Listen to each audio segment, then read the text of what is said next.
The Adventure of the Italian Nobleman. By Agatha Christie. Poirot and I had many friends and acquaintances of an informal nature. Amongst these was to be numbered Dr. Hawker, a near neighbor of ours, and a member of the medical profession. It was the genial doctor's habit to drop in sometimes of an evening and have a chat with Poirot, of whose genius he was an ardent admirer. The doctor himself, frank and unsuspicious to the last degree, admired the talents so far removed from his own. On one particular evening in early June, he arrived about 8:30 and settled down to a comfortable discussion on the cheery topic of the prevalence of arsenical poisoning in crimes. It must have been about a quarter of an hour later when the door of our sitting room flew open, and a distracted female precipitated herself into the room. "Oh, doctor, you're wanted." Such a terrible voice. It gave me a turn, it did indeed. I recognized in our new visitor Dr. Hawker's housekeeper, Miss Ryder. The doctor was a bachelor, and lived in a gloomy old house a few streets away. The usually placid Miss Ryder was now in a state bordering on incoherence. What terrible voice! Who is it, and what's the trouble? It was the telephone, doctor. I answered it, and a voice spoke. "Help," it said. "Doctor, help. They've killed me." Then it sort of tailed away. "Who's speaking?" I said. "Who's speaking?" Then I got a reply, just a whisper, it seemed, "Fosgaten, something like that, Regent's Court." The doctor uttered an exclamation. "Count Fosgateni. He has a flat in Regent's Court. I must go at once." "What can have happened?" "A patient of yours?" asked Poirot. "I attended him for some slight ailment a few weeks ago. An Italian, but he speaks English perfectly." "Well, I must wish you good night, Monsieur Poirot, unless—" he hesitated. "I perceive the thought in your mind," said Poirot, smiling. "I shall be delighted to accompany you. Hastings, run down and get hold of a taxi." Taxis always make themselves sought for when one is particularly pressed for time, but I captured one at last, and we were soon bowling along in the direction of Regent's Park. Regent's Court was a new block of flats, situated just off St. John's Wood Road. They had only recently been built, and contained the latest service devices. There was no one in the hall. The doctor pressed the lift bell impatiently, and when the lift arrived questioned the uniformed attendant sharply. "Flat 11. Count Fosgateni. There's been an accident there, I understand." The man stared at him. "First I've heard of it. Mr. Graves, that's Count Fosgateni's man, went out about half an hour ago, and he said nothing." "Is the Count alone in the flat?" "No, sir, he's got 2 gentlemen dining with him." "What are they like?" I asked eagerly. We were in the lift now, ascending rapidly to the 2nd floor, on which flat 11 was situated. "I didn't see them myself, sir, but I understand that they were foreign gentlemen." He pulled back the iron door, and we stepped out on the landing. Number 11 was opposite to us. The doctor rang the bell. There was no reply, and we could hear no sound from within. The doctor rang again and again, we could hear the bell trilling within, but no sign of life rewarded us. "This is getting serious," muttered the doctor. He turned to the lift attendant. "Is there any pass key to this door?" "There is one in the porter's office downstairs." "Get it, then, and, look here, I think you'd better send for the police." Poirot approved with a nod of the head. The man returned shortly, with him came the manager. "Will you tell me, gentlemen, what is the meaning of all this?" "Certainly. I received a telephone message from Count Fosgateni stating that he had been attacked and was dying. You can understand that we must lose no time, if we are not already too late." The manager produced the key without more ado, and we all entered the flat. We passed first into a small square lounge hall. A door on the right of it was half open. The manager indicated it with a nod. "The dining room." Dr. Hawker led the way. We followed close on his heels. As we entered the room I gave a gasp. The round table in the center bore the remains of a meal. 3 chairs were pushed back, as though their occupants had just risen. In the corner, to the right of the fireplace, was a big writing table, and sitting at it was a man, or what had been a man. His right hand still grasped the base of the telephone, but he had fallen forward, struck down by a terrific blow on the head from behind. The weapon was not far to seek. A marble statuette stood where it had been hurriedly put down, the base of it stained with blood. The doctor's examination did not take a minute. "Stone dead. Must have been almost instantaneous. I wonder he even managed to telephone. It will be better not to move him until the police arrive." On the manager's suggestion we searched the flat, but the result was a foregone conclusion. It was not likely that the murderers would be concealed there when all they had to do was to walk out. We came back to the dining room. Poirot had not accompanied us in our tour. I found him studying the center table with close attention. I joined him. It was a well-polished round mahogany table. A bowl of roses decorated the center, and white lace mats reposed on the gleaming surface. There was a dish of fruit, but the 3 dessert plates were untouched. There were 3 coffee cups with remains of coffee in them, 2 black, 1 with milk. All 3 men had taken port, and the decanter, half full, stood before the center plate. One of the men had smoked a cigar, the other 2 cigarettes. A tortoiseshell and silver box, holding cigars and cigarettes, stood open upon the table. I enumerated all these facts to myself, but I was forced to admit that they did not shed any brilliant light on the situation. I wondered what Poirot saw in them to make him so intent. I asked him. "Monday Ami," he replied, "you miss the point. I am looking for something that I do not see." "What is that?" "A mistake, even a little mistake, on the part of the murderer." He stepped swiftly to the small adjoining kitchen, looked in, and shook his head. "Monsieur," he said to the manager, "explain to me, I pray, your system of serving meals here." The manager stepped to a small hatch in the wall. "This is the service lift," he explained. "It runs to the kitchens at the top of the building. You order through this telephone, and the dishes are sent down in the lift, 1 course at a time. The dirty plates and dishes are sent up in the same manner. No domestic worries, you understand, and at the same time you avoid the wearying publicity of always dining in a restaurant." Poirot nodded. "Then the plates and dishes that were used tonight are on high in the kitchen. You permit that I mount there?" "Oh, certainly, if you like. Roberts, the lift man, will take you up and introduce you, but I'm afraid you won't find anything that's of any use. They're handling hundreds of plates and dishes, and they'll be all lumped together." Poirot remained firm, however, and together we visited the kitchens and questioned the man who had taken the order from flat 11. The order was given from the à la carte menu, for 3, he explained. Soup julienne, filet de sole normande, tournedos of beef, and a rice souffle. "What time?" "Just about 8 o'clock, I should say." "No, I'm afraid the plates and dishes have been all washed up by now." "Unfortunate. You were thinking of fingerprints, I suppose." "Not exactly," said Poirot, with an enigmatical smile. "I am more interested in Count Foscadini's appetite. Did he partake of every dish?" "Yes, but of course I can't say how much of each he ate. The plates were all soiled, and the dishes empty, that is to say, with the exception of the rice souffle. There was a fair amount of that left." "Ah," said Poirot, and seemed satisfied with the fact. As we descended to the flat again he remarked in a low tone. "We have decidedly to do with a man of method." "Do you mean the murderer, or Count Foscadini?" The latter was undoubtedly an orderly gentleman. After imploring help and announcing his approaching demise, he carefully hung up the telephone receiver. I stared at Poirot. His words now and his recent inquiries gave me the glimmering of an idea. "You suspect poison?" I breathed. The blow on the head was a blind. Poirot merely smiled. We re-entered the flat to find the local inspector of police had arrived with 2 constables. He was inclined to resent our appearance, but Poirot calmed him with the mention of our Scotland Yard friend, Inspector Japp, and we were accorded a grudging permission to remain. It was a lucky thing we were, for we had not been back 5 minutes before an agitated middle-aged man came rushing into the room with every appearance of grief and agitation. This was Graves, valet butler to the late Count Foscadini. The story he had to tell was a sensational one. On the previous morning, 2 gentlemen had called to see his master. They were Italians, and the elder of the 2, a man of about 40, gave his name as Signor Ascanio. The younger was a well-dressed lad of about 24. Count Foscadini was evidently prepared for their visit and immediately sent Graves out upon some trivial errand. Here the man paused and hesitated in his story. In the end, however, he admitted that, curious as to the purport of the interview, he had not obeyed immediately, but had lingered about endeavoring to hear something of what was going on.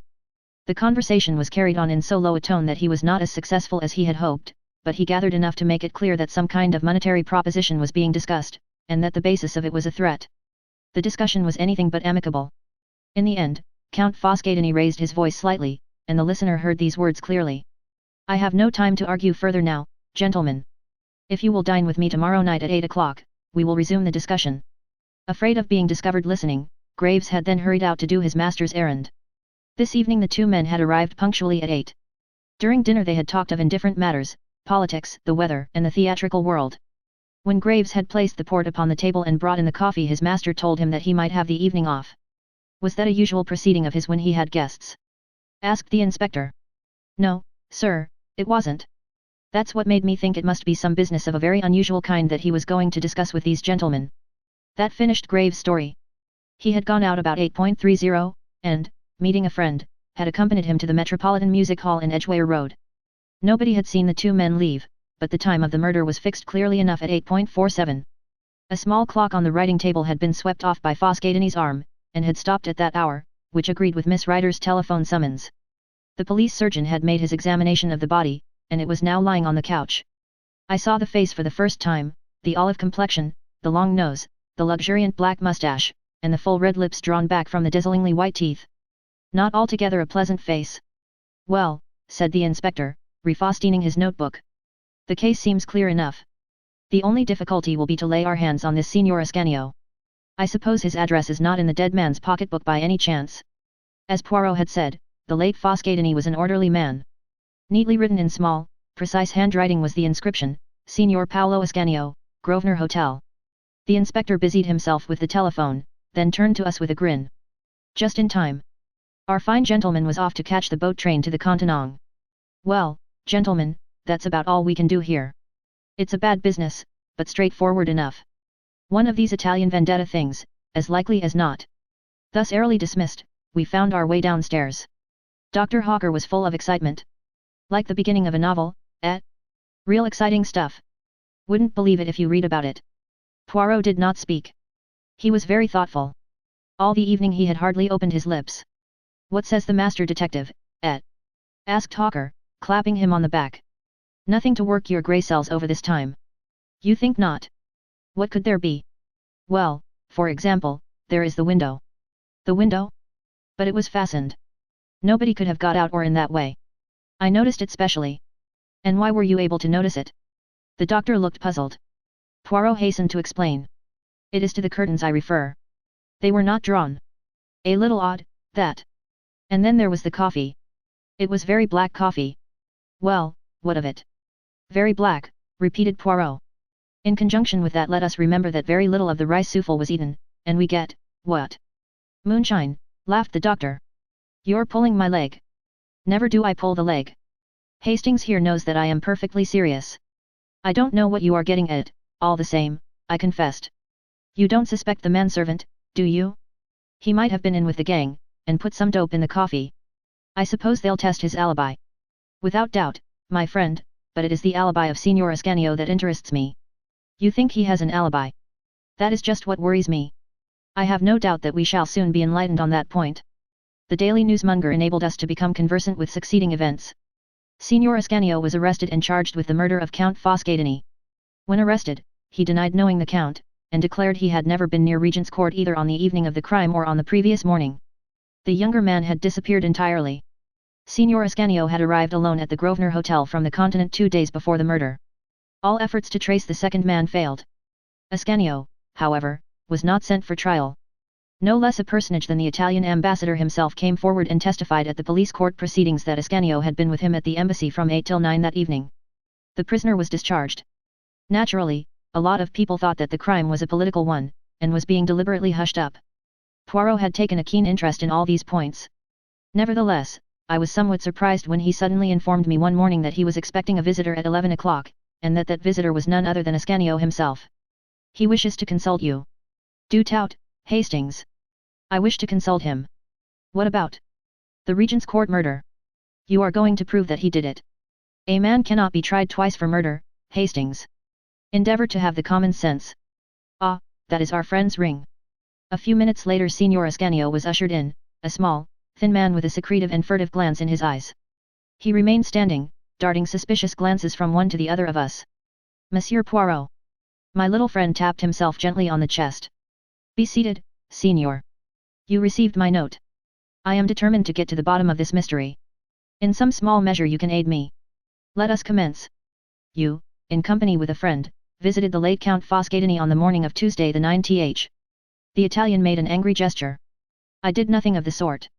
I have sworn in court." "Precisement, and I have a little idea that you have sworn falsely." "You threaten me?" "Bah! I have nothing to fear from you. I have been acquitted."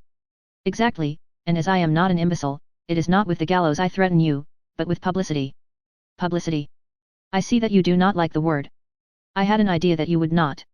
My little ideas, you know, they are very valuable to me. Come, Signor, your only chance is to be frank with me. I do not ask to know whose indiscretions brought you to England. I know this much, you came for the especial purpose of seeing Count Foscadini." "He was not a count," growled the Italian. "I have already noted the fact that his name does not appear in the Almanach de Gotha." "Never mind, the title of Count is often useful in the profession of blackmailing. I suppose I might as well be frank. You seem to know a good deal.